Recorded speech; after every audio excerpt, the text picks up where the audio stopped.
जय हिंद साथियों। Railway group D new exam 2026 के लिए पहला प्रश्न है आप सभी के सामने।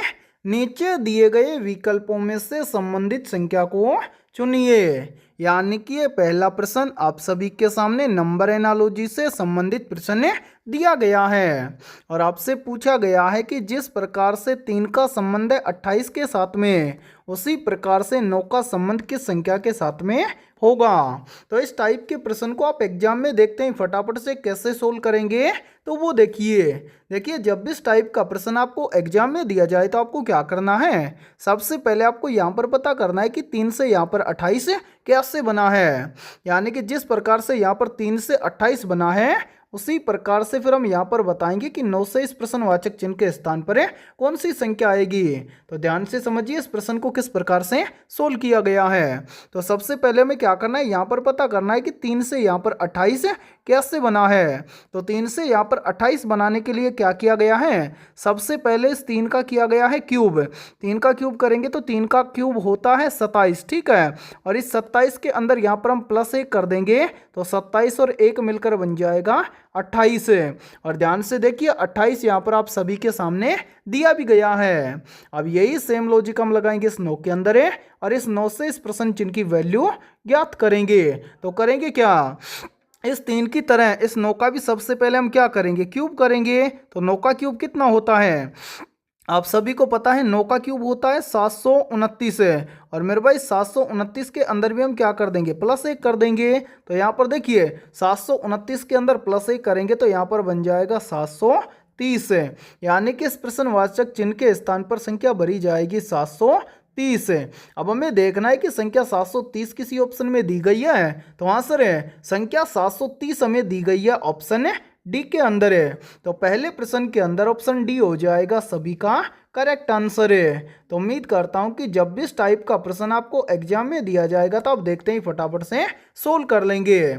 और मेरे भाई ये प्रश्न बहुत ही इंपॉर्टेंट प्रश्न है, क्योंकि ये प्रश्न आरआरबी ग्रुप डी एग्जाम 2025 के अंदर पूछा गया प्रश्न है। ठीक है, तो चलिए फिर अगला प्रश्न देखते हैं। दूसरा प्रश्न है आप सभी के सामने।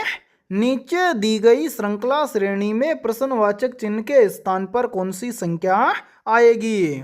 यानी कि ये दूसरा प्रश्न आप सभी के सामने सीरीज से संबंधित प्रश्न दिया गया है और आपसे पूछा गया है कि इस सीरीज में इस प्रश्नवाचक चिन्ह के स्थान पर कौन सी संख्या आएगी। तो मेरे भाई इस टाइप के प्रश्न को आप एग्जाम में देखते हैं फटाफट से कैसे सोल्व करेंगे। तो वो देखिए ध्यान से समझिए इस टाइप के प्रश्न को आप कैसे सोल्व करेंगे। तो जब भी आपको एग्जाम में सीरीज से संबंधित प्रश्न दिया जाए तो आपको क्या करना है, सबसे पहले आपको ये देखना है कि सीरीज में आपको क्या क्या दिया गया है। तो यहाँ पर ध्यान से देखिए सीरीज में हमें सबसे पहले दिया गया है 37 है, 37 के बाद में दिया गया है 52 है, 52 के बाद में दिया गया है 72 है, 72 के बाद में दिया गया है 97, 97 के बाद में दिया गया है 127 है। और 127 के बाद में पूछा गया है कि इस प्रश्नवाचक चिन्ह के स्थान पर कौन सी संख्या आएगी। तो यहाँ पर ध्यान से देखिए सीरीज को किस प्रकार से सोल्व किया गया है। यहाँ पर देखिए मेरे भाई सबसे पहले दिया गया है 37, 37 से कितना बन रहा है 52, 37 से 52 कैसे बनेगा। तो यहाँ पर देखिए यदि हम 37 में क्या कर दें +15 कर दें तो 37 और 15 मिलकर बन जाएगा 52 है। फिर देखिए 37 यानी कि 52 से कितना बन रहा है 72 है। तो 52 से 72 कैसे बनेगा। तो यहाँ पर देखिए यदि हम 52 में क्या कर दें +20 कर दें तो 52 और 20 मिलकर बन जाएगा 72 है। फिर आगे देखिए 72 से बन रहा है 97, 72 से 97 कैसे बनेगा। तो यहाँ पर देखिए यदि हम 72 में क्या कर दें +25 कर दें तो 72 और 25 मिलकर बन जाएगा 97। फिर आगे देखिए 97 से कितना बन रहा है 127, 97 से 127 कैसे बनेगा। तो यहाँ पर देखिए यदि हम 97 में क्या कर दें +30 कर दें तो 97 और 30 मिलकर बन जाएगा 127। अब इसी प्रकार आपसे पूछा गया है कि 127 के बाद में इस प्रश्नवाचक चिन्ह के स्थान पर कौन सी संख्या आएगी। तो मेरे भाई प्रश्न चिन्ह की वैल्यू ज्ञात करने से पहले नीचे जितनी भी संख्याएं आई है इन सभी संख्याओं को ध्यान से देखिए और पता लगाइए यहाँ पर क्या हुआ है। तो यहाँ पर देखिए सबसे पहले क्या हुआ +15, उसके बाद में +20, उसके बाद में +25, उसके बाद में +30, यानी कि यहाँ पर सभी में प्लस हो रहा है तो आगे भी क्या होगा, प्लस होगा। कितना प्लस होगा वो देखिए, यानी कि 15 में +5 करेंगे हो जाएगा 20, 20 में +5 करेंगे 25 हो जाएगा, 25 में +5 करेंगे तो 30 हो जाएगा। अब सभी में +5 हो रहा है तो यहाँ पर आगे भी क्या कर देंगे, 30 के अंदर भी +5 करेंगे तो 30 में +5 करेंगे तो यहाँ पर बन जाएगा 30 और 5 35 है। यानी कि 127 में यदि हम +35 कर देंगे तो प्रश्न चिन्ह की वैल्यू हमें ज्ञात हो जाएगी। तो यहाँ पर ध्यान से देखिए हमें क्या करना है, 127 के अंदर +35 करना है। तो 127 के अंदर +35 करेंगे तो 127 और 35 मिलकर बन जाएगा 162, यानी कि इस प्रश्नवाचक चिन्ह के स्थान पर संख्या भरी जाएगी 162। अब हमें देखना है कि संख्या 162 किसी ऑप्शन में दी गई है, तो आंसर है संख्या 162 में दी गई है, ऑप्शन बी के अंदर है। तो दूसरे प्रश्न के अंदर ऑप्शन बी हो जाएगा सभी का करेक्ट आंसर है। तो उम्मीद करता हूं कि जब भी इस टाइप का प्रश्न आपको एग्जाम में दिया जाएगा तो आप देखते ही फटाफट से सोल्व कर लेंगे, ठीक है। और इसी के साथ में देखिए आप सभी के लिए बहुत ही इंपॉर्टेंट सूचना है, यदि आप पहली बार के अंदर railway group D new exam 2026 को क्रैक करना चाहते हैं तो हमने आपके railway group D new exam 2026 के लिए ऑल सब्जेक्ट के ऊपर लगभग 25,000 प्लस रामबाण क्वेश्चनों का मास्टर PDF सेट तैयार किया है। और जितने भी अभ्यर्थी ये कंप्लीट मास्टर PDF सेट लेना चाहते हैं तो वो सभी अभ्यर्थी हमारे इस व्हाट्सएप नंबर पर कांटेक्ट करके इस कंप्लीट मास्टर PDF सेट को ले सकते हैं। व्हाट्सएप नंबर है 7374826893, ये हमारा व्हाट्सएप नंबर है। इस व्हाट्सएप नंबर पर आप कांटेक्ट करके इस कंप्लीट मास्टर PDF सेट को ले सकते हैं। और मेरे भाई इस कंप्लीट मास्टर PDF सेट की प्राइस हमने रखी है मात्र और मात्र 99 रुपये, यानी कि ये कंप्लीट मास्टर PDF सेट आपको मिलने वाला है मात्र और मात्र 99 रुपये की फीस के अंदर है। और इस कंप्लीट मास्टर PDF सेट के अलावा आपको पूरे 15 प्रैक्टिस सेट भी बिल्कुल फ्री के अंदर मिलने वाले हैं। और मैं आप सभी को एक गारंटी के साथ में बोल रहा हूँ, यदि आप एग्जाम से पहले इस कंप्लीट मास्टर PDF सेट को अच्छे से तैयार कर लेते हैं तो आप पहली बार के अंदर railway group D new exam 2026 को क्रैक कर जाएंगे। और इस मास्टर PDF सेट के अंदर आपको जितने भी क्वेश्चन मिलने वाले हैं सभी क्वेश्चन आपको मोस्ट इंपोर्टेंट और सिलेक्टेड मिलेंगे, और सभी क्वेश्चन आपको फुल सॉल्यूशन के साथ में भी मिलने वाले हैं, ठीक है। तो चलिए फिर अगला प्रश्न देखते हैं। तीसरा प्रश्न है आप सभी के सामने, गति के नियमों का प्रतिपादन किसने किया था? ऑप्शन ए वैज्ञानिक आर्किमिडीज ने, ऑप्शन बी है वैज्ञानिक न्यूटन ने, ऑप्शन सी है वैज्ञानिक आइंस्टीन ने, और ऑप्शन डी है वैज्ञानिक डार्विन ने। तो यहाँ पर देखिए इन चारों में से करेक्ट आंसर हो जाएगा सभी का ऑप्शन है बी, गति के नियमों का प्रतिपादन किया था वैज्ञानिक न्यूटन ने। तो तीसरे प्रश्न के अंदर करेक्ट आंसर हो जाएगा सभी का ऑप्शन है बी। और मेरे भाई यहाँ पर देखिए एक प्रश्न का आंसर आप सभी को कमेंट सेक्शन के अंदर कमेंट करके बताना है। आप सभी को बताना है कि गति के कितने नियम हैं और उन सभी नियमों के नाम आपको कमेंट करने हैं, ठीक है। तो चलिए फिर अगला प्रश्न देखते हैं।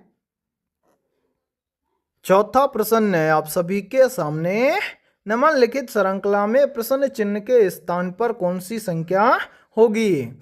यानी कि ये चौथा प्रश्न आप सभी के सामने सीरीज से संबंधित प्रश्न दिया गया है और आपसे पूछा गया है कि इस सीरीज में इस प्रश्नवाचक चिन्ह के स्थान पर कौन सी संख्या आएगी।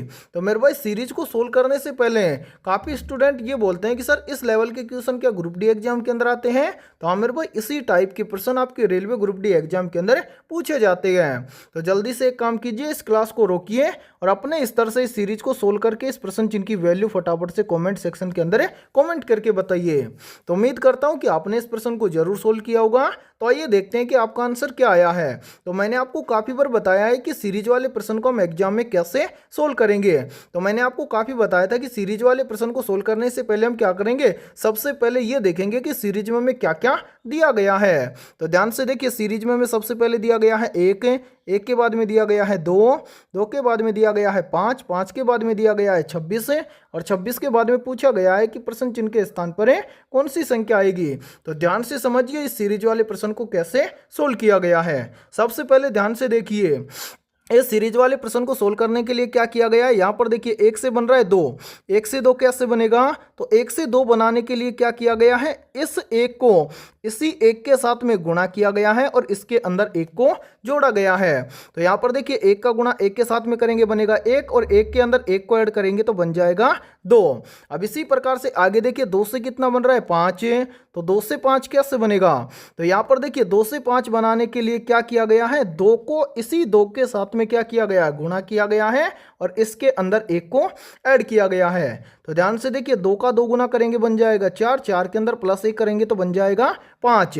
इसी प्रकार से आगे देखिए पाँच से कितना बन रहा है, छब्बीस, से पाँच से छब्बीस कैसे बनेगा, तो पाँच से छब्बीस बनाने के लिए क्या किया गया है, पाँच को इसी पाँच के साथ में गुणा किया गया है और जो संख्या आई है उसके अंदर प्लस एक किया गया है। तो पाँच का गुणा पाँच के साथ में करेंगे बन जाएगा पच्चीस, पच्चीस के अंदर प्लस एक करेंगे तो मिलकर बन जाएगा, यानी कि पच्चीस और एक मिलकर बन जाएगा छब्बीस। अब इसी प्रकार से आपसे पूछा गया है कि छब्बीस से इस प्रश्नवाचक चिन्ह के स्थान पर कौन सी संख्या आएगी। तो मेरे भाई छब्बीस से प्रश्न चिन्ह की वैल्यू ज्ञात करने से पहले हमें क्या करना है, जो भी संख्याएं नीचे आई हैं इन सभी को ध्यान से देखना है और पता लगाना है कि यहाँ पर क्या हुआ है। तो ध्यान से समझिए मेरे भाई, यहाँ पर हम कलर चेंज करते हैं। यहाँ पर देखिए एक से दो बनाने के लिए क्या किया गया है, एक का गुणा इसी एक के साथ में करके प्लस एक किया गया है तो आ गया दो। दो से पाँच बनाने के लिए क्या किया गया है, इस दो को इसी दो के साथ में गुणा किया गया है और जो संख्या आई है उसके अंदर प्लस एक करके यहाँ पर लिखा गया है पाँच। फिर पाँच से छब्बीस बनाने के लिए क्या किया गया है, पाँच को इसी पाँच के साथ में गुणा किया गया है और जो संख्या आई है उसके अंदर प्लस एक करके यहाँ पर लिखा गया है छब्बीस। अब इसी प्रकार से छब्बीस से इस प्रश्न चिन्ह की वैल्यू ज्ञात करने के लिए हम क्या करेंगे, जो छब्बीस दिया गया है इस छब्बीस को इसी छब्बीस के साथ में गुणा करेंगे और जो संख्या आएगी उसके अंदर प्लस एक कर देंगे।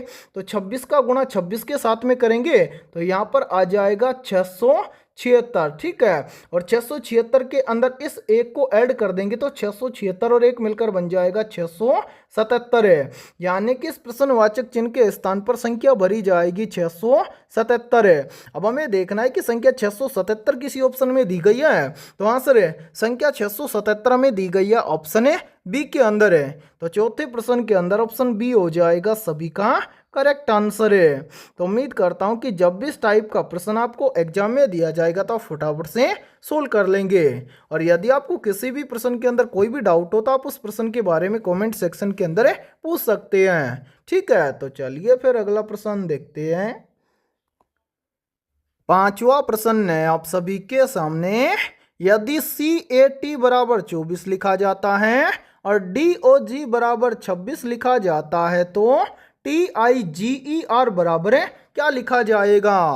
यानी कि पांचवा प्रश्न आप सभी के सामने कोडिंग डिकोडिंग से संबंधित प्रश्न दिया गया है। तो मेरे भाई इस टाइप के प्रश्न को आप एग्जाम में देखते हैं, फटाफट से कैसे सोल्व करेंगे तो वो देखिए आपको जब भी एग्जाम के अंदर कोडिंग डिकोडिंग से संबंधित प्रश्न दिया जाए तो आपको क्या करना है, सबसे पहले आपको यहाँ पर पता करना है कि CAT को यहाँ पर 24 कैसे लिखा गया है। यानी कि जिस प्रकार से CAT को यहाँ पर 24 लिखा गया है और फिर उसी प्रकार से आपको यहाँ पर पता करना है कि DOG को यहाँ पर 26 कैसे लिखा गया है। यानी कि जिस प्रकार से CAT बराबर 24 और DOG बराबर 26 लिखा गया है उसी प्रकार से फिर हम यहाँ पर बताएंगे कि TIGER बराबर क्या लिखा जाएगा। तो सोल्व करेंगे कैसे, तो ध्यान से समझिए। सबसे पहले हम यहाँ पर पता करेंगे कि CAT बराबर 24 कैसे लिखा गया है। तो यहाँ पर सबसे पहले क्या किया गया है, इन तीनों लेटर का किया गया है नंबरिंग।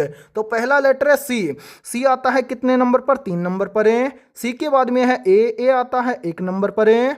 A के बाद में T आता है 20 नंबर पर है। अब यहाँ पर क्या किया गया है, इन तीनों संख्याओं को आपस में जोड़ा गया है। तो यहाँ पर देखिए 3 और 1 मिलकर बन जाएगा 4, 4 और 20 मिलकर बन जाएगा 24। और ध्यान से देखिए 24 यहाँ पर आप सभी के सामने दिया भी गया है। यानी कि यहाँ पर क्या किया गया है, इन तीनों लेटर का नंबरिंग करके उन सभी को आपस में टोटल करके यहाँ पर 24 लिखा गया है। अब इसी प्रकार से हम क्या करेंगे, यहाँ पर पता करेंगे कि यहाँ पर DOG बराबर 26 सेम इसी प्रकार से लिखा गया है क्या। तो यहाँ पर भी हम क्या करेंगे, इन तीनों लेटर का करेंगे सबसे पहले नंबरिंग। तो ध्यान से देखिए पहला लेटर है D आता है कितने नंबर पर, 4 नंबर पर है। डी के बाद में क्या है ओ आता है अल्फाबेट लेटर के अंदर कितने नंबर पर, 15 नंबर पर, तो यहाँ पर लिख देंगे 15। उसके बाद में क्या है जी आता है अल्फाबेट लेटर के अंदर 7 नंबर पर, तो यहाँ पर लिखेंगे 7। अब इन सभी को क्या करेंगे, टोटल करेंगे। तो यहाँ पर देखिए 4 और 15 मिलकर बन जाएगा 19, 19 और 7 मिलकर बन जाएगा 26। और मेरे भाई यहाँ पर ध्यान से देखिए 26 यहाँ पर आप सभी के सामने दिया भी गया है। अब यही सेम लॉजिक हम लगाएंगे इस शब्द के अंदर, यानी कि TIGER के अंदर है, और टाइगर को क्या लिखा जाएगा ये हम ज्ञात करेंगे। तो करेंगे क्या, सबसे पहले तो मेरे भाई इन सभी अल्फाबेट लेटर का हम करेंगे नंबरिंग। तो यहाँ पर देखिए पहला लेटर है टी, ठीक है, तो टी आता है कितने नंबर पर, 20 नंबर पर है। टी के बाद में क्या है आई आता है कितने नंबर पर, 9 नंबर पर है। आई के बाद में क्या है जी आता है 7 नंबर पर है। जी के बाद में क्या है ई आता है 5 नंबर पर है। ई के बाद में क्या है आर आता है 18 नंबर पर है। अब यहाँ पर हम क्या करेंगे, इन सभी को आपस में जोड़ लेंगे। तो ध्यान से देखिए 20 और 9 मिलकर बन जाएगा 29 है, 29 और 7 मिलकर बन जाएगा 36 है, 36 और 5 मिलकर बन जाएगा 41 है, 41 और 18 मिलकर बन जाएगा 59 है। यानी कि TIGER को लिखा जाएगा 59 है, या फिर हम बोल सकते हैं कि टाइगर के बराबर में लिखा जाएगा 59 है। अब हमें देखना है कि 59 किसी ऑप्शन में दिया गया है, तो हाँ सर 59 हमें दिया गया है ऑप्शन ए के अंदर है। तो पांचवें प्रश्न के अंदर ऑप्शन ए हो जाएगा सभी का करेक्ट आंसर है। तो उम्मीद करता हूं कि जब भी इस टाइप का प्रश्न आपको एग्जाम में दिया जाएगा तो आप फटाफट से सोल्व कर लेंगे। ठीक है, तो चलिए फिर अगला प्रश्न देखते हैं। छठा प्रश्न है आप सभी के सामने, रेलवे बोर्ड की स्थापना कब की गई थी। तो यहाँ पर देखिए इन चारों में से करेक्ट आंसर हो जाएगा सभी का ऑप्शन है डी, यानी कि रेलवे बोर्ड की स्थापना की गई थी वर्ष 1905 में। तो छठे प्रश्न के अंदर करेक्ट आंसर हो जाएगा सभी का ऑप्शन है डी। और मेरे भाई इस क्लास के अंदर आपको एंड तक बने रहना है, क्योंकि इस क्लास के अंदर हमने बहुत ही शानदार और इम्पोर्टेंट क्वेश्चनों को कवर किया है। और यहाँ पर देखिए यहीं से एक प्रश्न और बनता है, और ये प्रश्न भी काफी बार एग्जाम के अंदर रिपीट होता है। प्रश्न पूछा जाता है कि बंगाल का विभाजन कब हुआ था। तो मेरे भाई याद रखना वर्ष 1905 में ही हुआ था बंगाल का विभाजन। ठीक है, तो चलिए फिर अगला प्रश्न देखते हैं।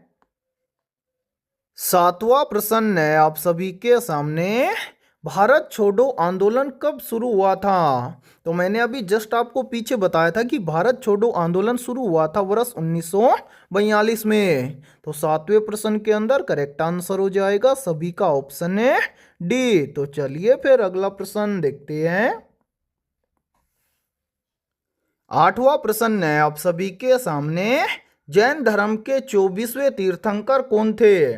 मेरे भाई वेरी वेरी इंपॉर्टेंट प्रश्न है ये, और इस प्रश्न पर आप स्टार जरूर लगा लेना, क्योंकि ये प्रश्न इस बार एग्जाम के अंदर 100% पूछा जाएगा। प्रश्न पूछा जाएगा कि जैन धर्म के 24वें तीर्थंकर कौन थे। तो चारों में से करेक्ट आंसर हो जाएगा सभी का ऑप्शन है बी। जैन धर्म के 24वें तीर्थंकर थे महावीर। ठीक है, तो चलिए फिर अगला प्रश्न देखते हैं। नौवां प्रश्न है आप सभी के सामने, मालाबार तट खाली स्थान के मध्य स्थित है। ऑप्शन ए है मुंबई और केरल के मध्य है, ऑप्शन बी है गोवा और गुजरात के मध्य है, ऑप्शन सी है गुजरात और कन्याकुमारी के मध्य है, और ऑप्शन डी है मंगलोर और कन्याकुमारी के मध्य है। तो यहाँ पर देखिए इन चारों में से करेक्ट आंसर हो जाएगा सभी का ऑप्शन है डी, यानी कि जो मालाबार तट है ये मंगलोर और कन्याकुमारी के मध्य स्थित है। तो नौवें प्रश्न के अंदर करेक्ट आंसर हो जाएगा सभी का ऑप्शन है डी। तो चलिए फिर अगला प्रश्न देखते हैं। 10वां प्रश्न है आप सभी के सामने, दिल्ली में स्थित जंतर मंतर को किसने बनवाया था।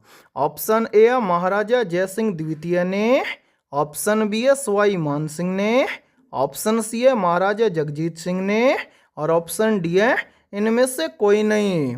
तो यहाँ पर देखिए इन चारों में से करेक्ट आंसर हो जाएगा सभी का ऑप्शन है ए। दिल्ली में स्थित जंतर मंतर को बनवाया था महाराजा जयसिंह द्वितीय ने। तो 10वें प्रश्न के अंदर करेक्ट आंसर हो जाएगा सभी का ऑप्शन है ए। और मेरे भाई यहाँ पर देखिए यदि ये क्लास आपको पसंद आ रही है तो जल्दी से एक बार इस क्लास को लाइक कर दीजिए, और यदि आप हमारे इस YouTube चैनल से पहली बार जुड़े हैं तो इस YouTube चैनल को कर लीजिए सब्सक्राइब और बेल आइकन को प्रेस करना, ताकि ऐसी शानदार क्लास का नोटिफिकेशन आपको सबसे पहले देखने को मिले। तो चलिए फिर अगला प्रश्न देखते हैं। 11वां प्रश्न है आप सभी के सामने। कौन सा पदार्थ पीने के पानी को शुद्ध करने हेतु बड़े पैमाने पर प्रयुक्त होता है? Option A chlorine, option B है हाइड्रोजन, ऑप्शन सी है नाइट्रोजन और ऑप्शन डी है फ्लोरीन। तो यहाँ पर देखिए इन चारों में से करेक्ट आंसर हो जाएगा सभी का ऑप्शन है ए, यानी कि जो क्लोरीन पदार्थ है ये पीने के पानी को शुद्ध करने हेतु बड़े पैमाने पर प्रयुक्त होता है। तो 11वें प्रश्न के अंदर करेक्ट आंसर हो जाएगा सभी का ऑप्शन है ए। और मेरे भाई ये प्रश्न बहुत ही इंपॉर्टेंट प्रश्न है, चाहे तो आप इस प्रश्न का स्क्रीनशॉट भी ले सकते हैं या फिर इस प्रश्न को आप अपनी नोटबुक के अंदर नोट भी कर सकते हैं, क्योंकि ये प्रश्न आरआरबी ग्रुप डी एग्जाम 2022 के अंदर पूछा गया प्रश्न है। तो चलिए फिर अगला प्रश्न देखते हैं। 12वां प्रश्न है आप सभी के सामने। राज्य लोक सेवा आयोग के अध्यक्ष की नियुक्ति की शक्ति किसके पास होती है? ऑप्शन ए मुख्यमंत्री के पास है, ऑप्शन बी है राज्यपाल के पास है, ऑप्शन सी है राष्ट्रपति के पास है और ऑप्शन डी है उच्च न्यायालय के मुख्य न्यायाधीश के पास है। तो यहाँ पर देखिए इन चारों में से करेक्ट आंसर हो जाएगा सभी का ऑप्शन है बी, यानी कि राज्य लोक सेवा आयोग के अध्यक्ष की नियुक्ति की शक्ति होती है राज्य के राज्यपाल के पास है। तो 12वें प्रश्न के अंदर करेक्ट आंसर हो जाएगा सभी का ऑप्शन है बी। तो चलिए फिर अगला प्रश्न देखते हैं। 13वां प्रश्न है आप सभी के सामने। आवर्त सारणी में सर्वाधिक इलेक्ट्रॉन बंधुता वाला तत्व कौन सा है? मेरे भाई वेरी वेरी इंपॉर्टेंट प्रश्न है ये, तो जल्दी से बताइए इन चारों में से करेक्ट आंसर है क्या होगा। आप सभी से पूछा गया है कि आवर्त सारणी में सर्वाधिक इलेक्ट्रॉन बंधुता वाला तत्व कौन सा है। तो यहाँ पर देखिए इन चारों में से करेक्ट आंसर हो जाएगा सभी का ऑप्शन है बी। आवर्त सारणी में सर्वाधिक इलेक्ट्रॉन बंधुता वाला तत्व है क्लोरीन। तो 13वें प्रश्न के अंदर करेक्ट आंसर हो जाएगा सभी का ऑप्शन है बी। और मेरे भाई यहाँ पर देखिए आप सभी के लिए बहुत ही इंपॉर्टेंट सूचना है।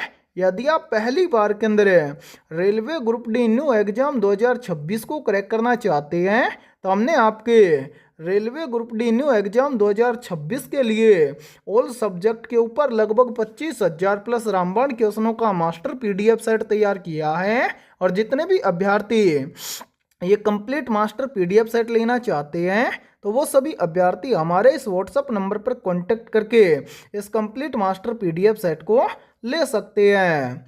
व्हाट्सएप नंबर है 7374826893। ये हमारा व्हाट्सएप नंबर है। इस व्हाट्सएप नंबर पर आप कांटेक्ट करके इस कंप्लीट मास्टर पीडीएफ सेट को ले सकते हैं। और इस कंप्लीट मास्टर पीडीएफ सेट की प्राइस हमने रखी है मात्र और मात्र 99 रुपये, यानी कि कंप्लीट मास्टर पीडीएफ सेट आपको मिलने वाला है मात्र और मात्र 99 रुपये की फीस के अंदर है। और इस कंप्लीट मास्टर पीडीएफ सेट के अलावा आपको पूरे 15 प्रैक्टिस सेट भी बिल्कुल फ्री के अंदर मिलने वाले हैं। और मैं आप सभी को एक गारंटी के साथ में बोल रहा हूं, यदि आप एग्जाम से पहले इस कंप्लीट मास्टर पीडीएफ सेट को अच्छे से तैयार कर लेते हैं तो आप पहली बार के अंदर railway group D new exam 2026 को क्रैक कर जाएंगे। ठीक है, तो चलिए फिर अगला प्रश्न देखते हैं।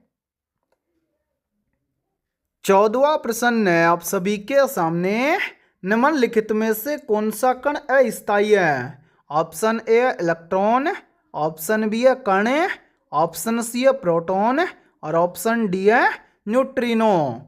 तो यहाँ पर देखिए इन चारों में से करेक्ट आंसर हो जाएगा सभी का ऑप्शन है डी, यानी कि इन सभी में से न्यूट्रिनो जो कण है ये क्या है? अस्थायी कण है। तो 14वें प्रश्न के अंदर करेक्ट आंसर हो जाएगा सभी का ऑप्शन है डी। तो चलिए फिर अगला प्रश्न देखते हैं।